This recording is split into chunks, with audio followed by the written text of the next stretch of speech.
Kanuwa kilingina bela jelen fululu wakati na amba fo obisimila hawa jamka mandi kene ka ani o sa sexpring we afo ka kuma di awma awo hakilna taw fo gele ami bi awka na mi dokum ta kan ke jur sira labla be wile luke ka hakilna taw di oka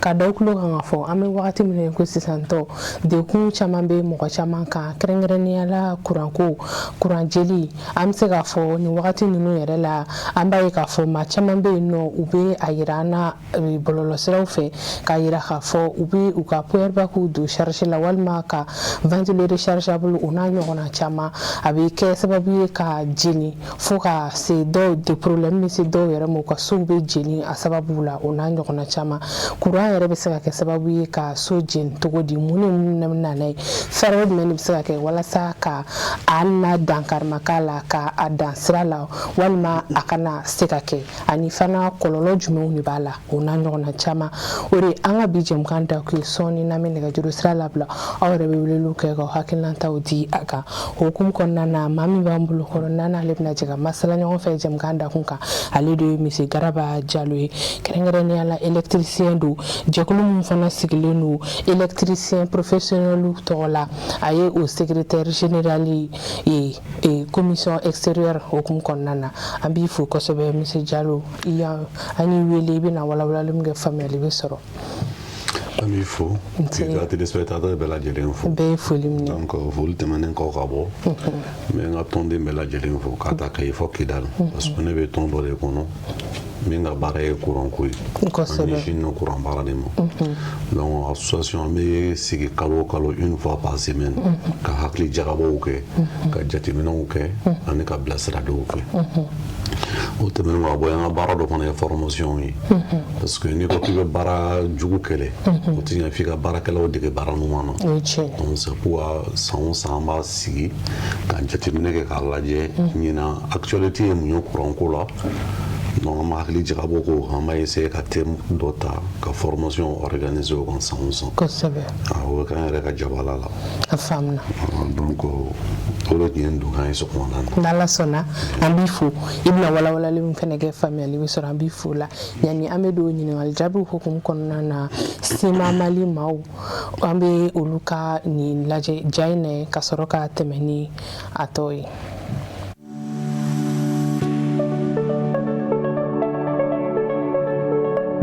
Ici,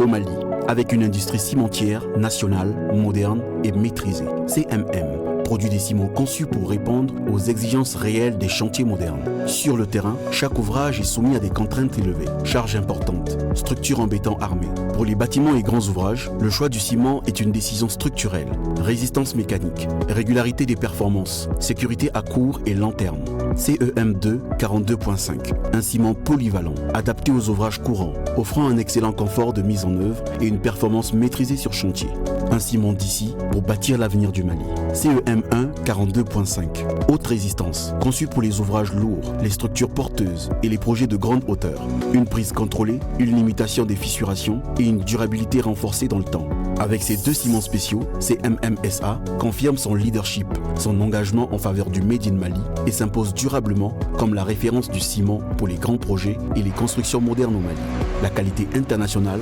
produite au Mali. CMM, le ciment, notre métier.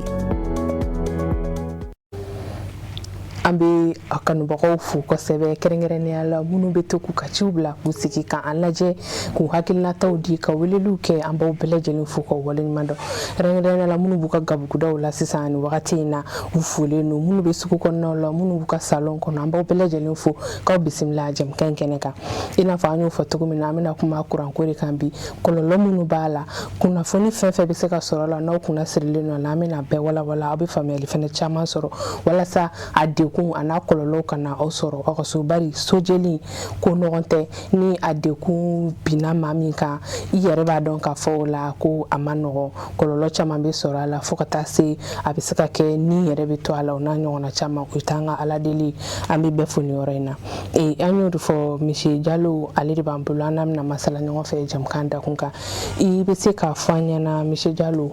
kun kenengere jume yere be nani e sojini ami wakati mne ko sisa d'accord kasi kana tuguni courant ka tasuma mɛnɛ so kɔnɔ ou bien courant jeni so kɔnɔ awo ami seka fɔ a fila bɛ fɔ nka an b'a daminɛ fɔlɔ courant ka tasuma so jeni an b'a daminɛ n'o ye. donc courant ka so jeni ni nana ta k'a lajɛ i bɛ se k'a tila sigiyɔrɔma dama dama ye a sigiyɔrɔma fɔlɔ ye o ye sariya ko ka baara kɛ cogoya min na ni baara bolo kɔnɔ non seulement i b'i yɛrɛ exposer i bɛ client fana exposer donc o ye sariya ye est-ce que y'a faamuya jagɛlɛya foyi ni expérience foyi kana to k'i bɛ baara kɛ ka bɔ sariya kɔnɔ parce que n'i bɛ courant baara kɛ courant baara sigi no norme dɔw la n'an b'a fɔ o ma norme NFC 1500 donc o de bɛ kuma surtout sisow kan ani sow jɔlen courant bɛ minnu kɔnɔ kosɛbɛ donc a bɛ ɲini mɔgɔ fɛ n'i bɛ baara kɛ i ka baara kɛ o sariyaw kɔnɔ o ye fɔlɔ ye maintenant filanan i bɛna baara min kɛ baara section c'est-à-dire que conducteur ou fili minnu bɛ don so la a section ka normaliser ensuite surcharge kana na kɛ parce que ni nana lajɛ sisan i bɛna sɔrɔ fili dɔ bɛ se ka baara dɔ kɛ waati dɔ kɔnɔ mais a ma dabɔ o baara kama donc c'est pourquoi a bɛ ɲini technicien fɛ fili kan ka don baara min na i k'o section respecter client k'o ɲini ka na i ka baara kɛ n'a ye parce que n'i m'o kɛ e yɛrɛ hakili tɛ sigi parce que don o don i b'a ye i ka client exposé n'o tasuma o de la donc a bɛ ɲini an fɛ ka fili section respecter kosɛbɛ maintenant section respectelen kɔfɛ fana ka client bali a ka surcharge kɛ circuit kan est-ce que y'a faamuya par exemple sisan e ka salon na décoration ni fɛnw kama i bɛna sɔrɔ prise kelen dɔrɔn de bɛ ka baara kɛ ou bien prise fila de bɛ ka baara kɛ par contre minɛn bɛ salon na a ka ca o prise fila ma donc i b'a essayer ka rallonge don donc peut-être que i tɛna rallonge ɲɛnama fana sɔrɔ ka don donc kuma bɛɛ rallonge a bɛ shɔre la a bɛ bɔ a bɛ shɔre a bɔ alors que rallonge kɔnɔ la i bɛna sɔrɔ fili magamanw de b'a tɔli magamanw de b'a kɔnɔ donc le fait que a bɛ don ka bɔ finalement a bɛ magaya mais au bɛɛ la mɔgɔw b'a essayer k'a débrancher ka essayer ka régler u tigɛ la ni tɛ kalanniw ye pour que a ka se ka poser a kɔnɔ donc o fɛn ninnu tɛ fɛn ɲɛnamaw ye i b'a dɔn bi i ka so kɔnɔ ou bien dans un salon i ka prise cɛya a ka fisa i ka rallonge cɛya ye parce que rallonge ninnu filɛ très généralement a section a dabɔra fɛn minnu kama an b'a exagérer bon ni surcharge ninnu kɛla prise kan ou bien rallonge kan a bɛ kalaya de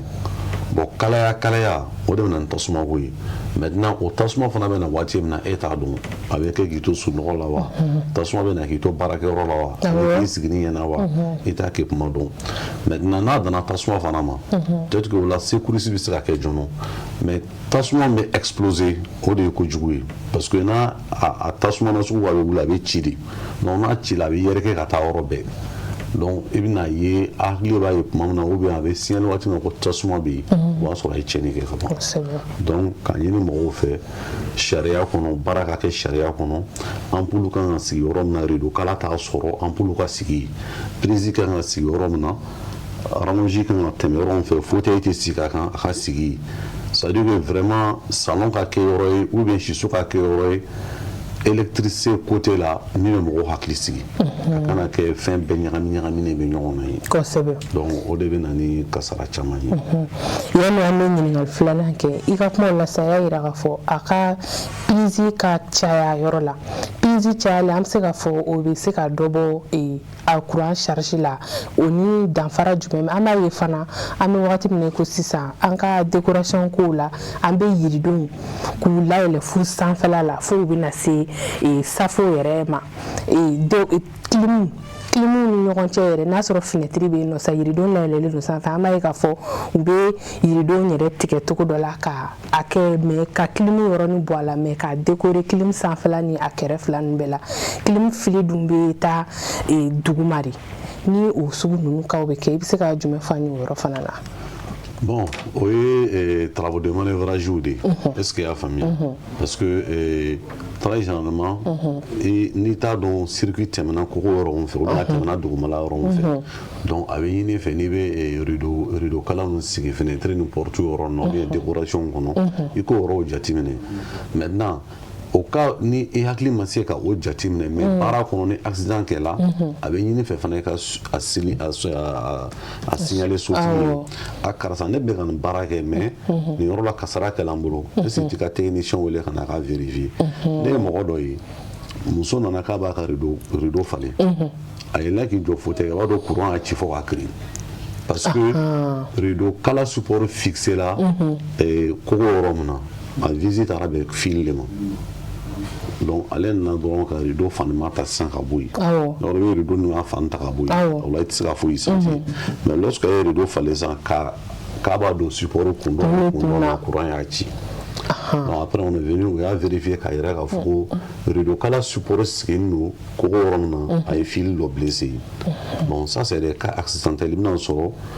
non seulement min fana y'a sigi a ka ca ala fɛ ale b'a dɔn parce que o baara natu i tɛ se k'a kɛ ka ban ni courant min ci i tɛ se ka visite o fil la ka ban ni courant min ci à moins que raison de sécurité dɔw tun bɛ yen soit gant b'a tigɛ la ou bien waati min na a bɛ visite don i b'a sɔrɔ courant kun tɛ yen donc fo mɔgɔw hakili to o fɛnɛ sugu ninnu fana la olu fana ye fɛn min cɛ ka jugu kosɛbɛ baara la parce que a bɛ se ka na nin kɛra mɔgɔw de ɲɛna et puis heureusement que muso kɛra mɔgɔ ye min ye mɔgɔ giriman ye sinon a na sugu a bɛ se ka na ni kasara ye a ma sigi ni min kosɛbɛ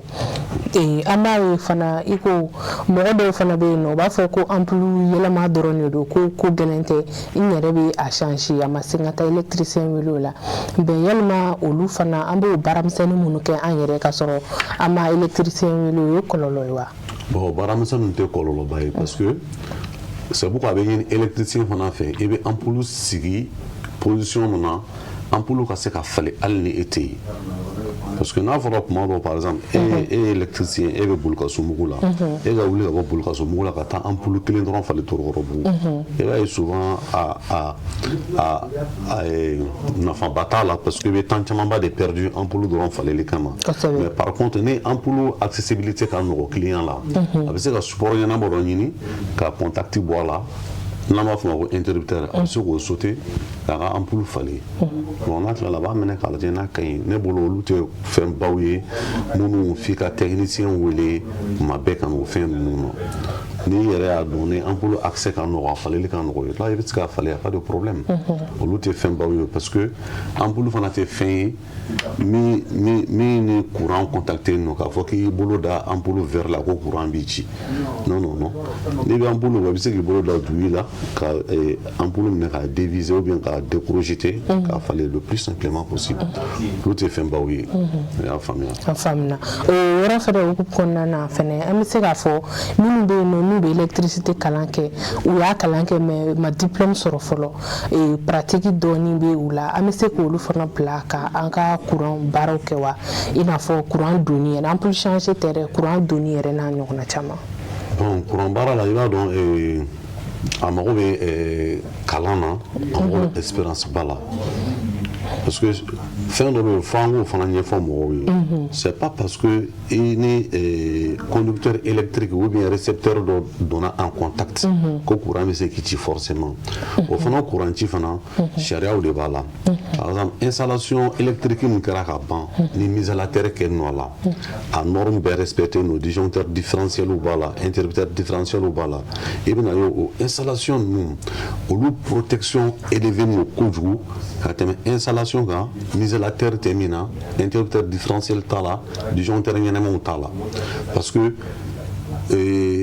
installation protection mɔgɔ bɛ sensibilité ɲɛnama de la sensibilité ye mun ye c'est à dire que ni courant de futur dɔ kɛra o courant ma segin donc appareil protection de kan ka yɛrɛ k'a fɔ aw courant dɔ bɔra sisan min ma segin donc ale bɛ réagir. donc n bɛ segin ka question la sisan maintenant i ko denmisɛnninw bɛ école la n'u ma tila école la kosɛbɛ fɔlɔ mais u bɛ carré kɔnɔ yen bon a dɔw bɛ yen courage b'u la ka baara kɛ mɔgɔw bɛ se ka baaramisɛnninw d'u ma peut-être que salaire o fana u n'o fana bɛ mun mais fɛn min de don i tɛ se ka baara nasugu dɔw d'u ma parce que olu mɔgɔ dɔ bɛ électricité kalan kosɛbɛ kosɛbɛ k'a sɔrɔ a ma taa école la awa bɛ baara kɛ sariya kɔnɔ baara nin ye mɔgɔ yɛrɛ ka cɛsiri niveau de ye mais école ka installation sugu dɔ d'a ma k'a kɛ farati b'a la farati b'a la o kɔnɔ tɛ se ka mɔgɔ encourager o la k'a fɔ mɔgɔ min kan ka san 4 kɛ école la a bɛ deuxième année la sisan a bɛ carré kɔnɔ ye bon n bɛ se ka installation complète ta ka d'a ma farati b'a la est-ce que y'a faamuya a kɔni mɔgɔ bɛ se ka accompagner ou bien ni mɔgɔ bɛ se ka jɛ k'a kɛ min ka expérience ka bon n'ale ta ye olu tɛ kojugu ye o parce que a mana kɛ cogo o cogo o tɛna to ten don dɔ patron de don parce que an b'a ye k'a fɔ an ka du kɔnɔ sisan ne ye n ka yɔrɔ jɔ ou bien ne ka yɔrɔ ne ye a laban bon ventilo kan ka don a la sisan ou bien ampoule kan ka don a la ne b'a fɔ n ko ne denkɛnin bɛ carré kɔnɔ yanni n ka taa wari di mɔgɔ wɛrɛ ma o k'a kɛ o bɛ se ka na dɔrɔn k'a installer o yɔrɔ de la n y'a ɲininkali o ye fɛn misɛnninw olu tɛ installation ba ye o a faamuna i bɛ se k'a fɔ an ɲɛna an bɛ wagati min na ko sisan to kabulu sugu jumɛnw de bɛ se ka na ni yɔrɔ jenini an bɛ wagati min na parce que i ko ko kɛrɛnkɛrɛnnenya la horloge mun bɛ don ko mɔgɔw tɛ bɛn n'a ɲuman ye i bɛ se k'a ɲuman dɔn cogo di e yɛrɛ hakili la k'a fɛn parce que i b'a ye fɛn dɔw bɛ yen nɔ u b'a fɔ k'a prix ka ca mais fɛn ɲuman tɛ mais an dun fana an minnu t'a domaine kɔnɔ an bɛ ɲuman kɛ min prix de ka ca i bɛ se ka jumɛn fɔ bon kabulu ni k'a fɔ nin kabulu ka ɲi installation dɔ la nin kabulu ma ɲi installation dɔ la o baara ka gɛlɛn maintenant parce que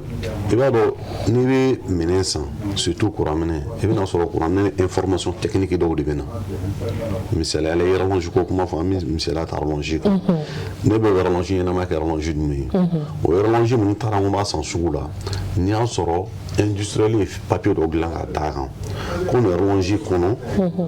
filikisɛ 3 de b'a kɔnɔ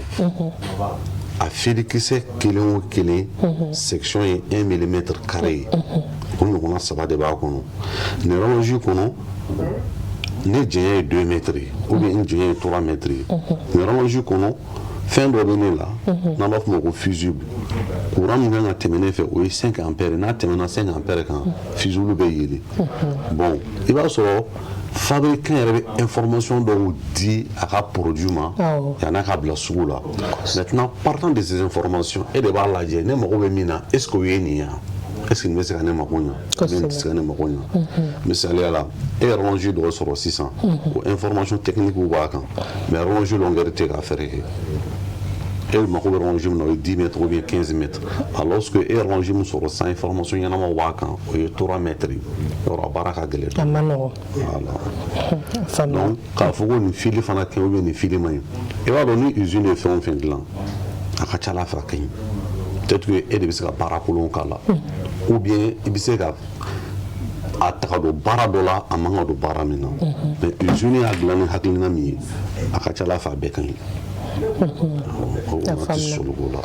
charge ko ta fanfɛla fɛnɛ na i bɛ se ka jumɛn fɔ an ye mun bɛ se ka kɛ sababu ye ka yɔrɔ jeli éviter bon min bɛ se ka kɛ ka yɔrɔ jeli éviter o ye sariya de ye a fɔra ko nin fili section ye 1,5 mm carré nin fili dabɔra de ka ampoule den 6 ou bien ampoule den 5 de bila kan ka bɔ nin longueur ni longueur la mais o fili min o bɛ e bolo ka so kɔnɔ ne y'o ta k'e ka cuisinière électrique bila kan bɛɛ b'a dɔn ko cuisinière ou bien four électrique ko o section fili min kan ka kɛ k'o alimenter o kɔni tɛ 1,5 ye parce que ni 1,5 don a la a bɛ kalaya bon fɛn min a bɛ koko kɔnɔ ɲɛ t'a ye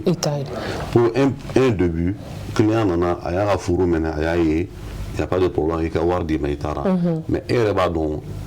conscience professionnelle la i ye nin baara min kɛ nin ye nin ma dabɔ nin kama bon don o don nɔtugu b'a utiliser peut-être que don o don a b'a utiliser pour 2 heures ou bien pour 1 heure du temps mais don min na ni événement spécial dɔ b'a ka so kɔnɔ o don a bɛ se ka tasuma ta o parce que fili bɛna kalaya f'a bɛ mɛnɛ parce que baara fanga bonya fili ma donc a bɛ kalaya f'a bɛ jeni donc i b'a ye k'a fɔ ko fili min kun donna la nin t'ale fili ye kosɛbɛ parce que ni fili section kɔni ma respecté dɔrɔn a bɛ na ni kasara ye a bɛ na n'a ye surtout que minɛn no moteur bɛ minɛn min na parce que i b'a sɔrɔ olu ka appel de courant ka bon pour que o ka wuli o bɛ wuli ni courant ba de ye bon courant ba fana mago bɛ fili ba de la i tɛ se ka courant ba bila fili fitinin kan a bɛ na ni kasara ye. A bɛ na n'a ye kosɛbɛ an bɛ k'a ye fana an bɛ wagati min na ko sisan tɔ san yɛrɛ an b'a fɔ alhamdulilayi dɔɔni parce que samiya donna sumaya bɛ don nka ni funteni wagati don sisan an b'a ye k'a fɔ courant ko gɛlɛyalen don an bɛ wagati min na sisan an ka jamana kɔnɔ caman bɛ yen nɔ an bɛ baara kɛ ni power bank de a dun bɛ fɔ n'i b'i da i ka fɛnw bɛ débrancher ka sɔrɔ k'i da mais courant i t'a dɔn courant bɛ na wagati min i t'a dɔn a bɛ tigɛ wagati min na a dɔw bɛ kɛ k'a sɔrɔ a bɛ na k'i to sunɔgɔ la ka tigɛ k'i to sunɔgɔ la o hukumu kɔnɔ téléphone bɛ brancher a chargeur bɛ brancher frigo bɛ brancher fɛn bɛɛ bɛ i b'a bɛɛ brancher ka sɔrɔ k'i da mais ni o cas sugu nana sisan i bɛ se ka sojeli éviter cogo di o yɔrɔ ninnu na parce que i kelen don ka fɛn bɛɛ brancher e dun dalen de don an b'a ye k'a fɔ a power bank ou ventilo rechargeable ninnu u bɛ tiɲɛni kɛ mɔgɔ dɔw k'u fɛ téléphone branchelen don i dalen don o bɛ kalaya fo k'a kɛ dekun ye i bɛ se k'a jumɛn fɔ o yɔrɔ la. non n bɛna fɛn fɔlɔ min f'i ye mɔgɔ tɛ téléphone bila i kunkɔrɔ k'i da. ayi an b'a ye ka n bɛ ka kuma faamuya n bɛ ka na n'a ye ça veut dire que i kana téléphone masurunya i la i da yɔrɔ la quoi. Au moins, c'est une téléphone qui minimum il te faut 3 mètres. Parce que le téléphone on des électromagnétiques donc dégagés. Peut-être que ni n'a fila bɛ ɲɔgɔn kan de i b'a sentir kosɛbɛ. O ye fɔlɔ ye filanan. Courant tigɛ kama mɔgɔw bɛ fɛn caman brancher ɲɔgɔn fɛ ka bila. I b'a dɔn kɔlɔlɔ damadamaw de b'o la a kɔlɔlɔ fɔlɔfɔlɔ ye min ye i ka consommation énergétique bɛ bonya kosɛbɛ mɔgɔ caman b'u plaignant la k'a fɔ ko bon nin waati in na an tɛ courant sɔrɔ mais courant min nalen waati fitinin min kɛ a facture ka bon ni kɔrɔlen ye parce que i bɛna sɔrɔ fɛn bɛɛ b'a fɔ k'u bɛ wuli ɲɔgɔn fɛ donc ni fɛn bɛɛ k'a bɛ wuli ɲɔgɔn fɛ appel de courant bɛ bonya donc ni appel de courant bonyana disque bɛ boli kosɛbɛ donc n'a bɛ boli kosɛbɛ ani k'a fɔ appareil mɔgɔw bɛ intensité min ni stabilité min o k'o sɔrɔ en termes de régime électrique donc i bɛna sɔrɔ o waati kɔni consommation bɛ bonya est-ce que i y'a faamuya souvent fɔ dɔw ka fusible bɛ se ka tigɛ donc c'est pourquoi a bɛ ɲini mɔgɔw fɛ i ka se ka lampe témoin dɔ kɛ i ka yɔrɔ dɔ la k'a yira k'a fɔ courant bɛ nin waati ka sɔrɔ ka wuli k'i ka appareil activer est-ce que i y'a faamuya maintenant min ye power bank ninnu ni ventilateur rechargeable ye parce que i n'o o fɛn o ye fɛn fila de ɲagaminen ye ɲɔgɔn na o fɔlɔfɔlɔ ye min ye o élément ninnu batterie de b'u kɔnɔ est-ce que i y'a faamuya power bank batterie misɛnninw de kɛ fara ninnu ɲɔgɔn kan k'a kɛ bloc kelen ye maintenant ni nana batterie ta k'a lajɛ batterie mago bɛ temps dɔ de la c'est-à-dire cycle de vie dɔ de bɛ batterie la i b'a dɔn ka batterie charger k'a décharger o ye tile kelen bɔlen a si la mais le fait que a bɛ charger kojuguya o de bɛ batterie ninnu exploser souvent i bɛna sɔrɔ batterie dɔw bɛ charger f'a tigi bɛ ɲinɛ a kɔ courant na maintenant dɔw bɛ yen i bɛna sɔrɔ fana u bɛ fonction non seulement power bank branché ninnu minɛn dɔ branché ninnu power bank la mais ale fana branché ninnu courant na. awɔ wa ye minɛn fana mun branchelen don fana bɛ ka utiliser. bon a tɛ ɲɛnabɔ o. kosɛbɛ. a tɛ ɲɛnabɔ parce que o la stabilité tɛ se ka na e ka principe o fonctionnement kɔnɔ parce que appel de courant bɛ yen usage bɛ yen production bɛ yen donc o ko nin bɛ mɔgɔ sɛgɛn dɔɔnin parce que ne ye ninnu lajɛ o élément saba ninnu ɲɔgɔn cɛ protection ɲɛnama tɛ yen. a tɛ. donc o bɛ se ka na ni power bank exploser de ye. maintenant batterie ventilo rechargeable ninnu olu power bank ninnu a bɛɛ ye principe kelen de olu fana batterie de b'u kɔnɔ ou bien pile de b'u kɔnɔ a bɛɛ ye fɛn kelen ye u bɛ charge la donc a ma nɔgɔ quoi. a ma nɔgɔ an bɛ se k'o yɔrɔ fɔ o de la. parce que o fɛn ninnu bɛɛ bɛna sɔrɔ qualité kow de don a ko misɛnninw ka ca dɔɔnin dɔɔnin quoi. an bɛ se ka i ɲininka fɛnɛ yalima i ka baara kɔnɔna na i bɛ se k'a fɔ an ɲɛna i bɛ baara in na nin y'a wagati joli baara in fɛnɛ kɔnɔna na i delila ka expérience dɔ vécu ni mɔgɔ dɔ bɛ yen nɔ a baara kɛra a sababu la so jenina courant ko hukumu kɔnɔna na so jenina a degun bonyana a tigi kan ka se degré min ma i bɛ se ka ɲɛfɔli jumɛn ka ɲɛ hukumu kɔnɔ. bon alhamdulilayi an bɛ baara nin kɔnɔ a mɛnna dɔɔnin parce que ne ye baara daminɛ yɛrɛ ye en 2003 de 2003 aujourd'hui ne bɛ baara kɛ n yɛrɛ ye ma baara kɛ mɔgɔ bolo. kosɛbɛ. maintenant min y'an ni clientw cɛw ye souvent a bɛɛ kan sago ye et puis souvent a bɛɛ tɛ kɛ client sago ye parce que adamaden yɛrɛ sigilen de kan souvent a ka di client ye ale ye wari min bɔ peut-être que a ma satisfait a ka baara kɔnɔ mais olu i b'a essayer ka client rapprocher a kana kɛ degun ye k'a lafaamuya ka wuli ka b'i ka yɔrɔ la ka taa fɛ yen ka taa lasigi k'a ɲɛfɔ a ye karisa nin degun ne nana ni nin degun ne nana ni nin mais m'a ɲini fɛ i bɛ se ka sabali yanni nin waati caman fɛɛrɛ sɔrɔ a la i bɛ racheter rapidement mais maintenant o tɛmɛnen kɔ ka bɔ yen k'a fɔ ko ne yɛrɛ ka baara kɔnɔ n ye degun dɔw sɔrɔ fo ka taa se kasaraba ma min ye client yɛrɛ tɔɔrɔ walayi mais ala barika da ne ma deli ka dogo ɲɔgɔnna kɔnɔ fɔlɔ parce que a tɛ komi an bɛ se baara nin bɛɛ ye o tɛ ala de y'an kisi a ma quoi parce que nul n'est parfait et nul aussi n'a le monopole de la technologie donc fɛn n'i mana dɔn cogo o cogo mɔgɔ dɔw de ye kalan la yan i ma taa kalan yɔrɔ foyi kana i y'a kalan Bamakɔ yan minnu y'i kalan o fana bɛ Bamakɔ yan mais olu ye kasara dɔw sɔrɔ ala y'e kisi o ma donc i bɛ ala fo k'ala barika da mais nin bɛɛ a ka kɛ baara ka kɛ sariya kɔnɔ ye o de ka ɲi. Ya faamuna i bɛ se ka fɔ an ɲɛna fɛnɛ kuran ko hukumu kɔnɔna na yalima délai de bɛ a la ni a wagati sera parce que an b'a ye fɛn caman bɛ yen u b'a sɛbɛn a kan a bɛ expiré nin wagati in na délai b'a la dan ye nin yalima o bɛ kuran ko fana na ni wagati dɔ sera i kan ka yɛlɛma dɔn. O bɛ kuran ko la kosɛbɛ. An dun t'o kɛ n'an ye kuran don ka ban o y'a bannen parce que an t'a kɛ mun na an t'a kɛ mais an b'a kɛ de force ou de gré par exemple interrupteur filɛ contact awɔ tuma dɔ i bɛna ye contact dɔ bɛ yen a bouton bɛ sauter ka bɔ a kɔnɔ awɔ i n'a sɔrɔ i b'a fɛ a bɛ magaya awɔ mais bouton t'a kɔnɔ dɔw ta bɛ magaya dɔw ta i b'a sɔrɔ t'a kɔnɔ parce que contact fana mago bɛ nombre coup dɔ de la a bɛ taa ni ka segin min kɛ a mago bɛ nombre de coup dɔ la n'a y'o nombre de coup sɔrɔ n'i m'a falen c'est soit ressort bɛ tigɛ a kɔnɔ ou bien a levier bɛ bɔ a la. A programmé de don. C'est programmé kana sigi a la ampoule l'ampoule ninnu an b'a fɔ ma ampoule n'i ye lampe ta k'a lajɛ lampe bɛ dilan temps de fonctionnement dɔ de ye soit il est là pour 6000 heures ou bien pour 3000 heures n'o y'o dafara ampoule bɛ tigɛ o. A bɛ tigɛ tuma dɔw la a bɛ tigɛ a yɛrɛ ma. donc a ma i tɛ diyagoya k'a fɔ ou bien technicien k'a f'i ye k'i na ampoule sera falen a bɛ tigɛ o tɛna i b'a faamuya o. Installation électrique a bɛ se yɔrɔ dɔ la i bɛ na sɔrɔ filiw bɛ zo ta donc fɛn bɛɛ bɛ périmé fɛn bɛɛ surtout kuranmafɛn tasuma bɛ don a la tuma dɔw a sumanen don tuma dɔw a ka kalan o ta de ka teli ni fɛn bɛɛ ye maintenant k'a fɔ ko bon ni ampoule ou bien ni interrupteur ou bien ni fili électrique ni san hakɛ a kan ka falen ni ampoule ni san hakɛ a kan ka falen an bɛ se ka kuma min kan o ye filiw ta ye par exemple maintenant so yɛrɛ hali bâtiment yɛrɛ à un moment donné a ɲininen don i fɛ mɔgɔ minnu ye bâtiment kɛ i k'o rappeler ou bien u bɛ fiche technique dɔw t'i wele k'a fɔ ko nin waati la so nin kɔni a kan ka ci ka jɔ kɔrɔ ye o ye fɛn bɛɛ ye produit bɛɛ ye o ye fɛn bɛɛ de ye k'a ci ka jɔ kɔrɔ ye k'a ci ka jɔ kɔrɔ ye parce que i bɛna sɔrɔ nɛgɛ sɛgɛla ciment sɛgɛla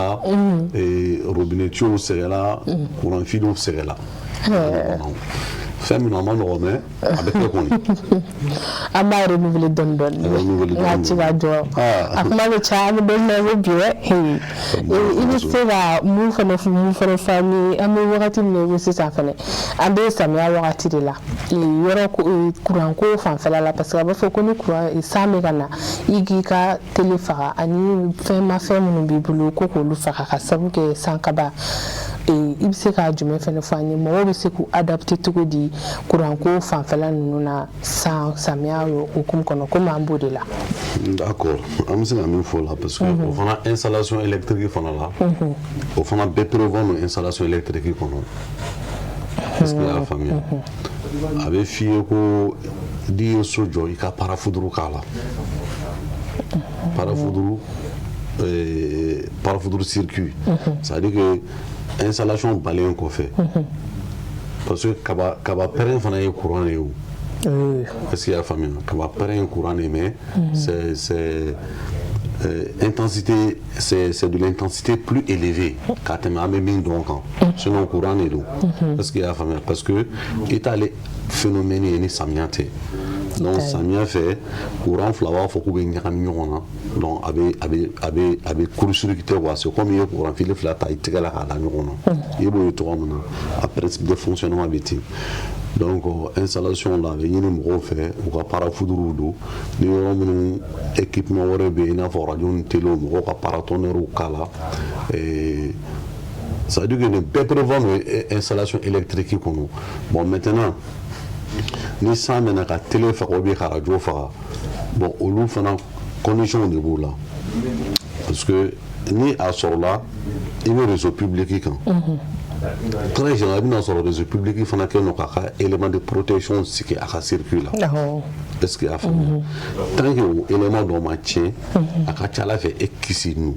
parce que e fana ka parafoudre bɛ i ka installation kɔnɔ mais maintenant ni o élément dɔ tiɲɛnen de don fɔ o kɔlɔlɔ bɛ yɛlɛ ka na se e ma parce que fɛn a bɛna courant fil de fɛ o ni décharge kɛla élément dɔ de b'a capter ou a bɛ don circuit kɔnɔ mais n'a donna circuit kɔnɔ i bɛna sɔrɔ réseau public la olu ka système de protection b'a essayer k'a corriger ka na tuma dɔw i b'a ye a bɛ tigɛ sɔnni courant bɛ tila ka na donc olu fana b'a corriger dɔɔni dɔɔni de ka na mais en réalité ni yɛrɛ de bɛ siran quoi adamaden ni de bɛ siran ni a ye yɛlɛli tigɛ ka sɔrɔ téléphone b'i bolo f'i ka téléphone bɛ tigɛ la ka di mais très général i bɛna sɔrɔ téléphone portable la effet ba t'a la parce que ni téléphone filɛ contact électrique t'an fo i cɛ sisan n sigilen de don pylône de bɛ appel bila ka na donc ne b'a lamɛn mais kaba pɛrɛnni o tɛ se ka bɔ pylône na ka na don ne ka téléphone na o olu dɔw la cogo di ensuite kaba pɛrɛn bɛ se ka téléphone sɔrɔ cogoya dɔ de la accident bɛ kɛ donc accident bɛ se ka kɛ peut-être que san bɛ ka na i bɛ san kɔrɔ bɛ i sen na téléphone b'i kulo la maintenant ni décharge kɛla interférence bɛ se ka don i ka téléphone na là tu es exposé i tɛ so kɔnɔ i tɛ yɔrɔ fo i bɛ kɛnɛma bien ouvert là o la bɛ se ka kɛ ou bien ne ka téléphone filɛ sisan n sigilen don a bɛ charger la téléphone fana bɛ ka utiliser maintenant ni décharge kɛla n'a donna réseau public la ni a sɔrɔ i bɛ réseau public ka réseau de kan peut-être que a interférence bɛ se ka na a bɛ se ka téléphone exploser mais k'a fɔ ko téléphone portable ou bien téléviseur ou bien radio k'olu bɛ kaba pɛrɛn attirer o t'a attirer dɛ accident kɔni bɛ se ka kɛ accident bɛ se ka kɛ o mɔgɔ dɔ bɛ yen a bɛ moto kan a ka casque sirilen don a kɔfɛ a bɛ se ka bɔ yan fɔ dugu kɔnɔ foyi tɛ yen mais accident bɛ na don min na i t'a dɔn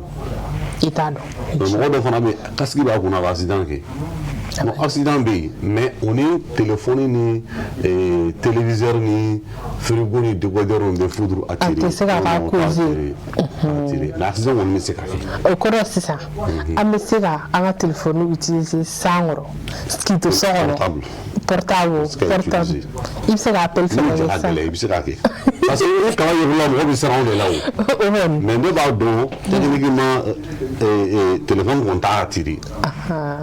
ne y'o dɔn téléphone t'a attirer mais mɔgɔ ja ka fɛgɛ ni kaba ye n'a yɛrɛ la i bɛ fɛn fɛn kɔni i b'a dabila fɔlɔ kɛ hali n'i bɛ lecture de la cahier kɔnɔ n'a ye yɔrɔ tigɛ i b'a bila fɔlɔ kosɛbɛ donc ni yɛrɛ bɛ se ka ɲɛ de nature quoi a faamuna an yɔrɔnin walawalali diyara an ye kosɛbɛ an b'i fo an bɛ nɛgɛjuru sira labila kanubagaw fɛnɛ ka weleli kɛ yan'o cɛ an b'a fɔ ɲɛna an bɛ n'Ala sɔnna a ma araba o araba an bɛna to ka maa dɔ ta ni o ye mercredi ye ale bɛ na an bɛ jɛ aw bɛ weleliw kɛ ka ɲɛfɔliw kɛ ale bɛ ladilikanw di aw ma ni Ala sɔnna a ma an bɛ na daminɛ ni Ala ye sini yira an na ni heure kelen na Serifula kan an bɛ a fɔ ɲɛna nɛgɛjuru sira bamanankan na o ye 93 91 68 92 aw fɛnɛ hakilina ye jumɛn an ka jɛmukan dakun kan jɛmukan dakun bɛ tali kɛ min kan o de ye courant ni an b'a fɔ a ma électricité kɛrɛnkɛrɛnnenya la a bɛ degun mun lase yɔrɔ jeliw o n'a ɲɔgɔnna caman kɔlɔlɔ mun b'a la a bɛ na cogo di ani fɛɛrɛ minnu bɛ se ka sɔrɔ walasa ka dankari kɛ a la o de an ka jɛmukan dakun ye ni an ye walawalali caman k'a la hakili la aw ye faamuyali caman fɛnɛ sɔrɔ an ka dakun na kanubaga kilikilina bɛɛ lajɛlen folen no abusa no an b'a fɔ yan fo Kaduvare a cɛsirilen no jɛmukan ye hukumu kɔnɔna na jɛmukan ye filɛlibaga belebeleba an b'a fɔ Buguni Lamisa Sisuma an b'a fɛnɛ fɔ nin yɔrɔ in na kosɛbɛ a fɛnɛ ye jɛmukan ye kanubaga jɔnjɔn ye kosɛbɛ an b'u bɛɛ fɔ an bɛ a fɔ ɲɛna aw kana décourager n'a y'a wele n'an m'an sɔrɔ a b'aw timinanja n'a y'an sɔrɔ fɛnɛ a bɛ hakɛ to a b'aw mabɔ teliw la walima aw k'u faga walasa an bɛ se ka kumakanw mɛn ka ɲɛ cogo min na k'a fɔ aw ɲɛna nɛgɛjuru sira bamanankan n'o ye 93 91 68 92 allo an b'a fɔ aw ɲɛna n'a y'a wele n'a m'a sɔrɔ aw kana décourager aw timinanja weleli la aw hakilina fɛnɛ ye jumɛn ye an ka jɛmukan dakun kan ni an bɛ wagati min na ko sisan tɔ maa caman bɛ yen nɔ u bɛ u plaignent k'a jira k'a fɔ degun caman b'u kan kɛrɛnkɛrɛnnenya la yɔrɔ jeliko fanfɛla la ani fana an b'a ye k'a fɔ an ka téléphone fo ka taa se an bɛ minnu kɛ ka téléphone charger allo allo tɔgɔ duman jamu duman k'an wele ka bɔ awele ka bɔ Côte d'Ivoire Ibrahim Bari Garanlaw an bɛ Côte d'Ivoire n'a lamini bɛɛ fɔ an balimakɛ tɔgɔ la i hakilina ye jumɛn an ka jɛmukan dakun kan bon ne kɔni ta ye foli de ye ka tribunal baarakɛla bɛɛ fo cɛ ni muso bɛɛ ye foli minɛ ka karamɔgɔ yɛrɛ fo Serifu Kan Madani Haidara a ye foli minɛ kosɛbɛ Ala ka bolo mɛn a ka baara la amina rabi an kɔni an bɛ sirifɛla lajɛ kosɛbɛ yɛrɛ a ka d'an ye o diyara n ye kosɛbɛ an b'o fo nse amina rabi Ala ka duwawu bɛɛ lajɛlen minɛ an b'o de fɔ kanubagaw ɲɛna hali n'an ye so siri an tɛ kuma la aw ni ce aw ka weleliw la fo ka taa se allo n'a y'a wele n'a m'a sɔrɔ aw kana décourager aw timinanja weleli la allo allo nse i tɔgɔ ni jamu k'an wele ka bɔ an bɛ Seware n'a lamini bɛɛ fo n'o tɔgɔ la i hakilina ye jumɛn ye an ka jɛmukan dakun kan walima ɲininkali de b'i bolo k'a kɛ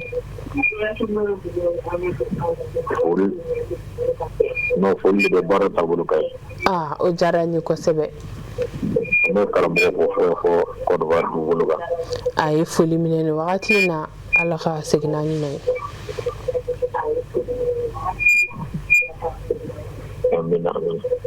an b'i fo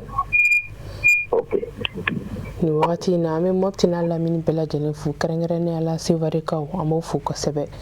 aw ni ce aw ka weleliw la allo allo waaleykum salam tɔgɔ duman jamu duman k'an wele ka bɔ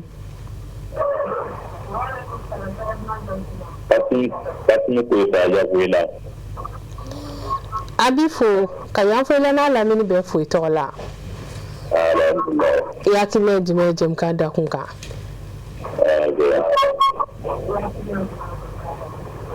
bon hakili ye min ye tiɲɛ na jɛmukan ka ɲi kojugu o diyara n ye et puis sirifila yɛrɛ tiɲɛ na sirifila ye nisɔndiya min d'an kan an tɛ se ka fɔ ka taa kan o diyara n ye kosɛbɛ k'aw fo ka taa wagati bɛɛ sirifila kɔni sirifila émission ninnu ka ɲi kojugu an ye foli minɛ an b'i yɛrɛ fo kosɛbɛ i ni ce i ka wele la nse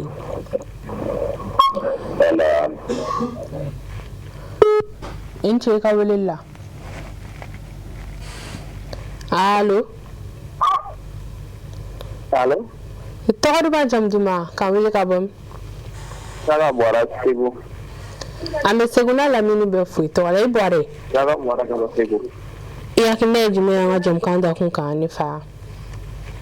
kɔri baasi t'ala kɔni alhamdulillah Ala ka bolo n'a ka baaraw la amina rabi Ala ka duwawu bɛɛ lajɛlen minɛ an b'i fo kosɛbɛ ka Segu n'a lamini bɛɛ fo nin yɔrɔ la allo allo Assalamualaikum. Waalaikum salam tɔgɔ ma jamu duman ka wele ka bɔ Ale ka bɔ Sikaso. an bɛ Sikaso n'a lamini foyi tɔgɔ la i hakilina ye jumɛn ye jɛmukan da kun kan ne fa Ka hakilina bɔ ten na ka Senikɛ fo dɔrɔn. an ye foli minɛ Ka foli dɔrɔn. Ani ce aw yɛrɛ ka baara la. nse ala ka dugawu bɛɛ lajɛlen minɛ an b'i fo an b'o de fɔ an ka da kun bɛ tali kɛ min kan o de ye kuranko ye kuran bɛ se ka degun mun ladon sow kɔnɔna na kɛrɛnkɛrɛnnenya la yɔrɔ jeli ta fanfɛla la aw hakilina ye jumɛn ye ni ɲininkali bɛ minnu fana bolo ka kɛ n'an bɛ se ka minnu jaabi baasi fosi t'a la aw bɛɛ bisimila an ka kɛnɛ kan allo n'a y'a wele n'an ma sɔrɔ aw kɔni allo Somɔgɔw bɛ di? alhamdulillah i tɔgɔ ni jamu k'an wele ka bɔ min Ok, Ibrahima Kulibali Segu. an bɛ Segu n'a lamini bɛɛ f'i tɔgɔ la Vraiment a ka émission a diyara n ye kosɛbɛ. o diyara an ye An bɛ technicien yɛrɛ fo vraiment a ka walawalali la kosɛbɛ. a ye foli minɛ a tulo b'i la Vraiment a ye mɔgɔ bila kosɛbɛ sira ɲuman kan. kosɛbɛ Ok, aw merci. i ni ce allo allo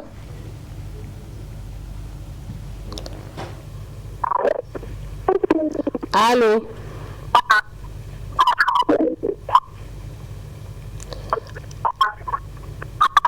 Allo? tɔgɔ duman jamu duman k'an wele ka bɔ min Ibrahima Traoré. an b'i fo ɲare i hakilina jumɛn ye jɛmukan da kun kan ne fa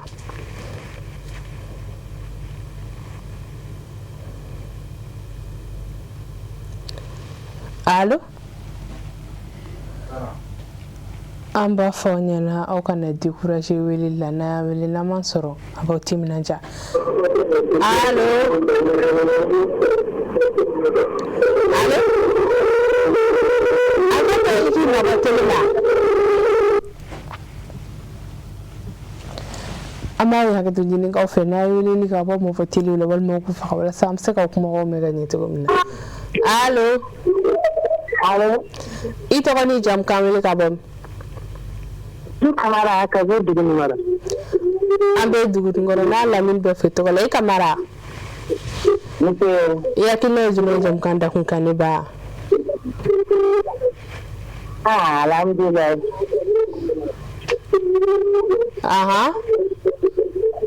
ala k'aw bolo mɛn a ka baara la amin arabi yarabi ala ka si di aw ma amin ala k'a ɲɛ mɛn karamɔgɔ yɛrɛ la amin arabi yarabi ala k'an bɛɛ nafa n'u ka kuma sanumanw ye amin arabi ala k'i yɛrɛ bolo mɛn i ka baara la ka sini kɛnɛya di ma amina merci ani baraji nse ala k'o jɔ bɛɛ lajɛlen minɛ an b'i fo i Kamara an bɛ mɔgɔ laban ta ka appel join allo allo allo salamu aleykum warahmatulah waaleykum salam tɔgɔ duman jamu duman k'an wele ka bɔ min Keita Mariam Jikɔrɔni Para an bɛ Mariam fo kosɛbɛ i Keita i hakilina ye jumɛn ye jɛmukan da kun kan ne ka hakilina ye min ye ne b'a fɛ ka ɲininkali min kɛ o de ye minnu bɛ taa n'u ka frigo ni u ka fɛnw bɛɛ bɛ so kunkurunin kelen de kɔnɔ denbaya bɛɛ b'a kɔnɔ o dun bɛ branché ka si frigo tɛ se ka an tɛ frigo bɔ courant na an b'a to courant na o ni fɛnɛ an ka chargeur fɛnɛ kuma caman i b'a ye chargeur bɛ kalaya chargeur ka kalayali nin yala o fɛnɛ bɛ se ka kɛ problème ye ne ka ɲininkali y'o de faamuna an b'aw bɛɛ lajɛlen fo bɛɛ ye foli minɛ i ni ce i ka weleli la an bɛ kanubaga kelen-kelenna bɛɛ lajɛlen fo minnu y'an wele n'u m'an sɔrɔ an minnu y'an sɔrɔ a bɛɛ lajɛlen folen don k'a fɔ aw ɲɛna an ni maa min bɛ ɲɔgɔn bolo ka kuma an ka dakun kan ale de ye Monsieur Garaba Jalo ye électricien don an b'i fo kosɛbɛ maa caman weleli kɛ sisan u ye foliw kɛ k'u hakilinataw di min ye ɲininkali kɛ i bɛ se ka jumɛn fɔ a ka ɲininkali kɔnɔ. donc an bɛ bɛɛ fo fɛn o fɛn a ka ci bila k'an wele ka dugawu don ka foli kɛ an b'a bɛɛ lajɛlen fo k'a diyara n ye. maintenant min ye ɲininkali kɛ k'a fɔ ko sokuru kelen kɔnɔ i bɛna sɔrɔ appareil caman bɛ ɲɔgɔn sɔrɔ a kɔnɔ ala ni kɔlɔlɔ b'a la donc a kɔlɔlɔ b'a la a kɔlɔlɔ fɔlɔ-fɔlɔ ye a ka consommation bɛ bonya parce que frigo sariya ko ka frigo sigi yɔrɔ la fiɲɛ bɛ frigo sɔrɔ yɔrɔ min na parce que frigo principe de fonctionnement la ni nana lajɛ frigo bɛ funteni de dégager a bɛ kalaya kosɛbɛ tuma dɔw tɛmɛtɔ n'i bolo maga la i b'a senti k'a kalaya surtout a kɔfɛla la mais surtout n'a bɛ so fana kɔnɔ ka fara o kan donc i bɛ na ye a bɛ kalaya kojugu alors que n'a bɛ kɛnɛma fiɲɛ bɛ cilenw kɛ fiɲɛ bɛ to k'a sɔrɔ non seulement moteur bɛ si sɔrɔ a tɛ kɔrɔ ɲɛnama jeni et puis a production ka teli ka tɛmɛ so kɔnɔ ta kan maintenant chargeur minnu bɛ kalaya power bank bɛ kalaya u bɛɛ bɛ so kelen kɔnɔ oui parce que u tɛ bɔ courant na fɛn fana tɛ bɔ courant a bɛ kalaya est-ce que y'a faamuya donc a bɛ ɲini fɛ i mago b'a la waati min na i b'a utiliser ni mago t'a la i b'a bɔ courant na mais ka taa chargeur don courant na i y'a san don min na fo ka taa fɔ téléphone tiɲɛna ou bien chargeur explosé la a tɛ bɔ courant na o fana ma nɔgɔ a bɛ kalaya o diyagoya parce que chargeur kɔni tant que a bɛ courant na courant bɛ tɛmɛ a fɛ téléphone b'a la o téléphone t'a la courant bɛ tɛmɛ a fɛ non kana se kala mais mun na a bɛ kalaya n'i y'a lajɛ i b'a sɔrɔ a voyant ni minɛ ninnu a ye courant minɛ donc ni mago t'a la i b'a bɔ courant na ni mago b'a la i b'a to yen a y'i ka téléphone charger a faamuna ko k'i ɲininka fɛnɛ mɔgɔ minnu bɛ yen nɔ ni u bɛ baara kɛ mansinmafɛn ninnu na walima i bɛ baara minnu k'a la ko kɔlɔlɔ bɛ a hukumu kɔnɔ awɔ i n'a fɔ i ka baara bɛ bɛnnen don mansin de ma i y'a turulen don ni mansin i n'a fɔ minnu bɛ baara kɛ ordinateur la u ka bureau kɔnɔna ni salle kɔnɔna na sa mansin bɛ chaleur min dégager ka s'o ma ko kɔlɔlɔ b'a la. bon i b'a dɔn kɔlɔlɔ bɛ fɛn bɛɛ la o kɔni kana sigi a la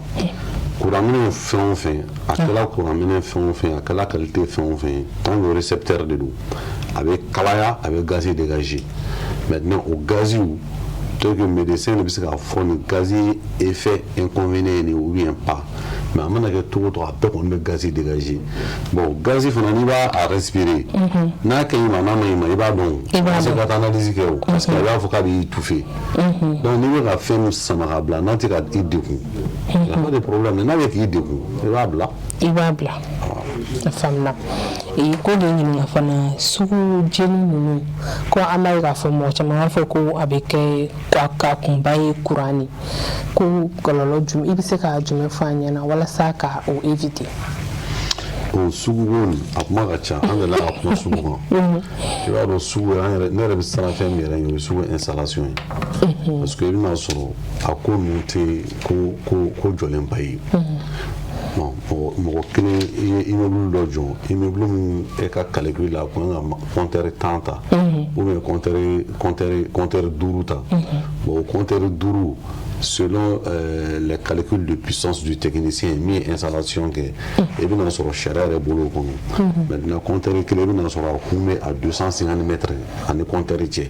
olu bɛɛ baara ye mɔgɔ tɛ se ka fɛn minnu contrôler ka ɲa parce que a fili tugudaw ka ca a tigɛdaw ka ca a tunnen don ɲɔgɔn kan donc i bɛna sɔrɔ baara in tɛ baara ye min bɛ mɔgɔw hakili sigi o ye fɔlɔ ye kosɛbɛ maintenant ni fili cayara ɲɔgɔn kan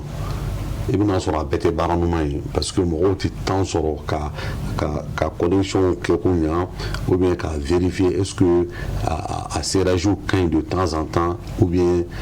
compteur ninnu est-ce que u bɛ ka réagir normalement parce que sugu fana problème dɔ fana ye sugulamɔgɔ mago bɛ courant de la mais a mago tɛ courant sariya la fana ye gɛlɛyaba ye sugu kɔnɔ i y'a faamuya sugu la i bɛna sɔrɔ compteur tɛ se donni min kɔrɔ o donni bɛ d'a kan bon sariya ko don compteur tɛ se donni min kɔrɔ n'i b'o donni d'a kan i ka taa réseau public fɛ yen ka déclaration kɛ k'a fɔ bon ne tun ye compteur min demandé 10 ampères kun don mais bi an ka baara bonyana 10 ampères ma an bɛ fɛ ka kɛ 15 ampères an bɛ fɛ ka kɛ 20 ampères ye donc f'i ka taa réseau public de fɛ yen olu ka service commerciaux la olu fana ka mɔgɔ bila ka na ka na lajɛ ka sɔrɔ en retour k'i ka disjoncteur falen bon ni e ye mɔgɔ dɔ ɲini ten o kana ka n'i ka disjoncteur lajɛ k'a fɔ non ni ne b'a la ou bien an k'a fali n'i y'a fali sariya bɛ minɛ parce que réseau public ka produit bɛɛ lajɛlen n'i y'u lajɛ u codifielen de don o ye fɔlɔ ye filanan u plombelen de don bon e dun i tɛ se ka plomb tigɛ parce que o sariya t'i bolo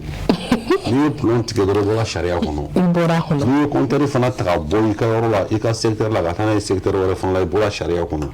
n'i ye produit wɛrɛ fana ta ka na sigi compteur kan min tɛ sariya fana kɔnɔ sariya b'i nɔ minɛ donc a baara ɲuman ye min ye i ka tɛmɛ réseau public fɛ fɔlɔ ka sɔrɔ k'a kɛ i y'a faamuya mais sugulamɔgɔw ka teli o de ma olu mago bɛ courant de la o mago tɛ courant sariya la bon ni dun mago tɛ courant sariya la courant tiɲɛni kɛ fura foyi t'a la i y'a faamuya donc a bɛ ɲini sugulamɔgɔw fana fɛ vraiment u ka essayer ka sugu courant ko ka ordonner dɔɔni filiw bɔnnen gulonnin bɛ sanfɛ u kunna filiw bɔnnen bɛ duguma u senkɔrɔ dɔɔni u ka essayer ka ordre don a la parce que sugu ye dayirimɛ ɲini yɔrɔ de ye i dayirimɛ ɲinitɔ n'a fɔra i ka magasin bɛ taa jeni pour une mauvaise installation o ye kasaraba lase i yɛrɛ ma donc ala ka bɛɛ lajɛlen kisi amina de f'u ye a faamuna mais i ko sugu installation ko la ko i bi farati a la aw minnu expérimentelen no a la san joli ne hakili la aw de kan ka a fɛn gɛlɛma sugu ninnu ta ba la ka a kɛ aw ka baara yɛrɛ ye kɛrɛnkɛrɛnnenya la i y'a dɔn sugu d'abord pour que i ka se k'o baara min kɛ fo k'a dɔn mɔgɔ i k'a dɔn d'abord jɔn bɛ ka sugu gérer ni tɛ o dɔn ni mairie de b'a gérer ou bien ni autorité wɛrɛ de b'a gérer ou bien ni sugulamɔgɔ wɛrɛ de bɛ sugu gérer sinon n'o est prêt k'o rencontrer k'a ɲɛf'u ye baara kan ka kɛ sariya kɔnɔ cogoya min na o t'anw tɔɔrɔ mais i bɛ ɲɛsin jɔn de ma parce que f'i k'o de fana dɔn bon sisan n'i wulila k'a ɲini k'i bɛna dɔn sugu gestion bɛ mɔgɔ minnu bolo i bɛ taa tila o ko la tuma o tuma i b'a sɔrɔ san yɛlɛma la i y'a faamuya donc a ko ma nɔgɔ dɔɔni sinon k'a fɔ ko n'an y'u ye an n'an y'u ye ɲɔgɔn ye an bɛ dɛsɛ k'o ɲɛf'u ye non an tɛ dɛsɛ k'a ɲɛf'u ye an tɛ dɛsɛ fana k'u bilasira kosɛbɛ yanni kumakuncɛ kuma cɛ ni ɲininkali ko sisan samiya la ni fili tigɛra ka bin ji la mɔgɔ min bɛ tɛmɛ yalima o bɛ se ka kɔlɔlɔ éviter cogo di a ka ca ala fɛ ni fili tigɛra ka bin ji la ni réseau public ta de don i bɛ se ka fɛn fɔlɔ min kɛ aw minnu y'a ye a bɛ weleli kɛ service dépannage la n'i ye wele kɛ service dépannage la i bɛ explication d'olu ma i bɛ wele kɛ protection civile la i bɛ explication d'olu ma donc a ka ca ala fɛ olu fila la min mana min kun ye olu bɛ se ka câble k'a isoler c'est soit o bɛ courant tigɛ poste kɔnɔ k'a ta ka bɔ ji la ou bien solution kɔni bɛ sɔrɔ ka isoler ka bɔ mɔgɔw senkɔrɔ maintenant ni réseau public ta tɛ câble usager dɔw ka câble o fana bin n'o ji la bon a ka ca ala fɛ o câble min bɛ bin ji la a bɛ réagir rapidement n'i ka installation ka ɲi i bɛna sɔrɔ disjoncteur différentiel ninnu b'a jira k'a fɔ courant dɔ bɛ ka bɔ min tɛ ka segin donc ni courant bɛ bɔ n'a tɛ segin ale ka baara ye ka réagir ka déclencher parce que disjoncteur différentiel ka baara o de a bɛ courant compteur sauter a yɛrɛ ma a bɛ compteur sauter a yɛrɛ ma n'a ma se k'o kɛ n'a sɔrɔ a bɛ ligne individuelle dɔ de kan i bɛna sɔrɔ fana o interrupteur différentiel fana bɛ sauter parce que olu ka baara o ye ka mɔgɔ de kisi ye mais o kisili fana kɔnɔ a bɛ ɲini fɛ fana i k'o sariya fana respecter par exemple ligne kan ka sécuriser un disjoncteur de 6 ampères ou bien de 3 ampères ye ne ye disjoncteur de 20 ampères ta ka don o la i b'a dɔn o tɛ se k'o sécuriser est-ce que i y'a faamu voilà donc ligne disjoncteur sélection ka kɛ ko ɲɛ ka choix ɲɛnama k'u la ka interrupteur différentiel sigi avec plus de sensibilité ni nana n'o ta k'a lajɛ i bɛna sɔrɔ très généralement réseau public bɛ disjoncteur différentiel minnu d'an ma c'est des disjoncteurs calibrés à 500 milliampères u ka pouvoir de coupure donc e fana tɛ se ka disjoncteur fana sigi i fana fɛ yen min fana ye 500 milliampères ye donc toujours e b'a ɲini ka jigin duguma donc o dugu fana i bɛna sɔrɔ i bɛ se ka disjoncteur ou bien interrupteur min sɔrɔ olu tɛ tɛmɛ 300 milliampères o kan donc il faut qu'il y ait vraiment sensibilité ɲɛnama se ka kɛ équipement de protection o kɔrɔ b'a yɛrɛ sisan to ni y'a courant sauté la yɛrɛ compteur sauté la yɛrɛ kana taa kala a ɲɛɲini fɔlɔ ni problème dɔ de bɛ awɔ parce que sisan ni a kɛra fili binna ji la o ne taara bala la o ne bɛ se k'an yɛrɛ protéger cogo di ou bien ne bɛ se ka sauver cogo di n yɛrɛ k'a sɔrɔ pompier ou bien fɛn ninnu ma na fɔlɔ bon o ye ni e de ye victime ye a ka ca ala fɛ i tɛ se k'i yɛrɛ sauver o mɔgɔ wɛrɛ de bɛ se k'i sauver e tɛ se k'i yɛrɛ sauver parce que e de accidenté ye donc accidenté kɔni fo n'ala ye si jan d'i ma sinon a ma nɔgɔ i tɛ se k'i yɛrɛ a bɔ a la cogoya dɔw la quoi. a faamuna folikan jumɛn b'i bolo kumakuncɛ kuma la. folikan laban ni kumakuncɛ kuma bɛ yen k'a fɔ client ye vraiment u k'u hakili to entretien des équipements électriques la. kosɛbɛ. courant minɛ tɛ fɛn ye n'i y'a san ka sigi fɛ a banna o tɛ que ça soit électricité que ça soit panneau solaire ka hakili to onduleur ni panneau ni fɛn o fɛn ye courant minɛ n'a b'i ka so k'i hakili to entretien na c'est très important o de bɛ kisi fɛn caman ma n'o tɛmɛnen kɔ ka bɔ an bɛ bɛɛ lajɛlen fo sisan n'a sɔrɔ an ka kuma dɔ ye mɔgɔ dɔ sɔrɔ min ma bɛn an bɛ yafa ɲini u fɛ o ye fili ye an ma lawaleya kama an bɛ bɛɛ fo yanni an ka jɛmukan datugu an bɛ taa Sima Mali mɔgɔw fɛ yen nɔ an bɛ u ka fɛn ka sɔrɔ ka segin ka na.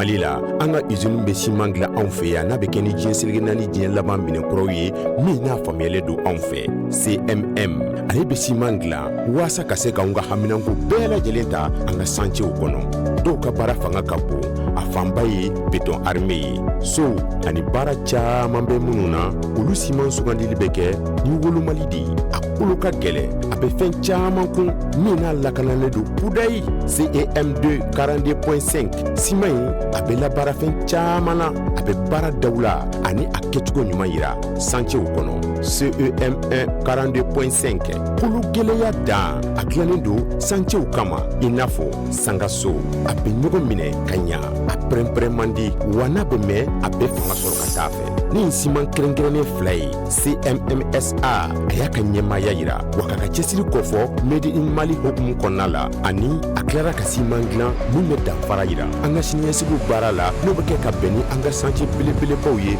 Mali kɔnɔ diɲɛ dilanfɛnw la ŋana dilannen don Mali la siman an ka baara. bɛɛ lajɛlen foli don k'a fɔ ɲɛna araba o araba ni ala y'o yira n na ani kanubagaw bɛ ɲɔgɔn sɔrɔ yan nɔ ani sage dɔ ni an bɛ se k'a fɔ a ma imamu ale bɛ kɛ yan nɔ an bɛ ɲininkaliw a bɛ ɲininkaliw kɛ aw b'aw ka ɲininkaliw k'a la a bɛ ɲininkaliw jaabi basi fosi t'a la gɛlɛya minnu bɛ aw ka du kɔnɔnaw na an bɛ wagati min ko sisan tɔ furuso gɛlɛyaw fo ka taa se sokɔnɔna sigiw yɛrɛ ma balimayaw n'a ɲɔgɔnna caman aw bɛ ɲininkaliw kɛ hakɛw hukumu kɔnɔna na a bɛ u jaabi ni ala sɔnna ma an ka jɛmukan mina bolo de ka araba o araba k'aw bɛɛ fo k'aw bɛɛ waleɲuman dɔn minnu ye an wele n'u ma sɔrɔ aw minnu y'a sɔrɔ o foli hukumu kɔnɔ an b'an ka technicien fo kosɛbɛ u jɔyɔrɔba bɛ jɛmukan in kɔnɔna na ni o ye Mohamed Keita Abu Jabate Régie la Saka Kulibali an b'u bɛɛ fo jɛmukan in fɔra aw minnu k'aw bɛ se k'a lajɛ bi su in na 1h30 2h30 Serifula Jabaranso kan an bɛ kan bɛɛ dɔw ye ni ala ye sini yira n na ni heure kelen na Serifula Jabaranso kan aw bɛɛ kan bɛɛ